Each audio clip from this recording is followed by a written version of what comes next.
90 minutes after the drill became stuck, the drilling crew, who had wisely abandoned the tilting rig, watched in amazement from the shore as their 150-foot derrick disappeared into a lake that was less than 10 feet deep. Meanwhile, 1,300 feet below the surface of Lake Peigner, diamond crystal miners, who had not been alerted to a problem, looked up to see something you should never see in a salt mine. Water. Water flowing through salt tends to dissolve the salt. As you increase the volume of water, you increase the volume of salt that can be dissolved. Soon it was clear. Lake Peigner was draining through the hole bored by the drill bit and into the salt mine. As the 2.5 billion gallons of Lake Peigner surged into the mine with 10 times the pressure of a fire hydrant, a mighty whirlpool was forming on the surface. Remarkably, thanks to well-rehearsed evacuation drills and the heroics of several miners, all 55 people in the mine managed to get out. But back on the surface, the chaos was just beginning.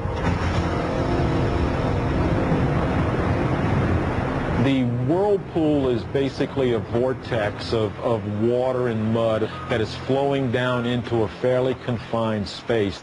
And that whirlpool is basically flowing downwards under the force of gravity, pulling sediment and other materials down with it. The whirlpool's sucking force pulled heavy-duty barges toward it as their crews leapt for safety. Men watched with jaws agape as 11 barges and a tugboat disappeared into the vortex. Those are 4 fully loaded flatbed trucks spinning helplessly in the whirlpool. When a barge that was blocking the way was sucked into the hole, it gave Viator a narrow path to skirt the maelstrom. He gunned the motor and reached the shore with seconds to spare. Viator then tied his boat to a tree. When I looked like this, I seen my boat that I had tied to the tree, and there it was going into the whirlpool.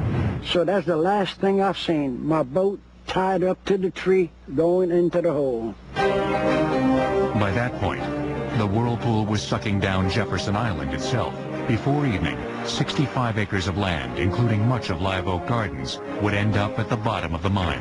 150-year-old trees were snapped in half.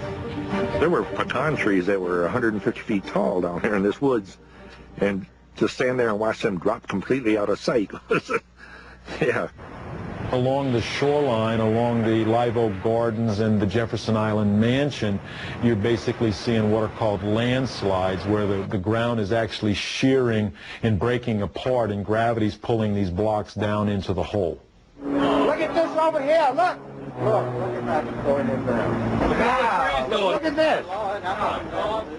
That house that we were standing on, all you see now is a chimney. The house sank about 30 feet. Could things get worse? Yes. Delcombe Canal, which normally flowed away from Lake Peigner and into the Gulf of Mexico, actually reversed direction under the intense sucking power of the whirlpool.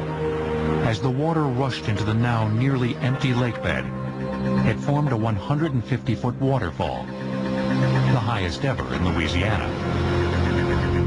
But that's the only time the Gulf of Mexico flowed north, basically. So that's a lot of water to fill up that hole. As the water rushed into the mine, its rapid displacement of the underground caverns shot a deafening blast of compressed air, and later, a 400-foot geyser up from the mine shaft.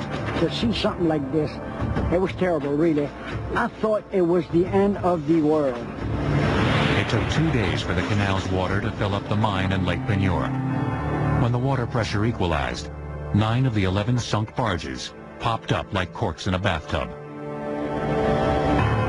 The drilling operation and the underground salt mine were complete losses. The cause of the disaster was never officially determined, since all the evidence was at the bottom of a 1,500-foot water-filled salt mine.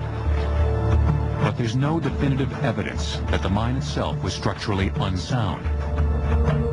The culprit was most likely a 14-inch wide drill bit. This engineering disaster did have at least one positive effect. It made Lake Peigner a little more interesting. It's a shallow lake, and now we have part of it that's a deep lake. So it's changed the type of fish that live in the lake. And we catch redfish and saltwater species that were not very prevalent here before. But not everyone is planning a fishing trip to Lake Peigner.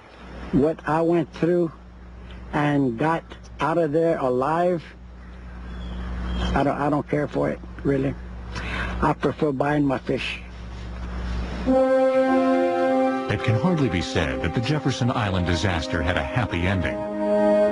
The loss to livelihoods and cherished property was devastating. Yet the fact that no human beings perished was fortunate indeed. For if there's one lesson to take from this strange engineering disaster, it's that a small mistake can have huge consequences.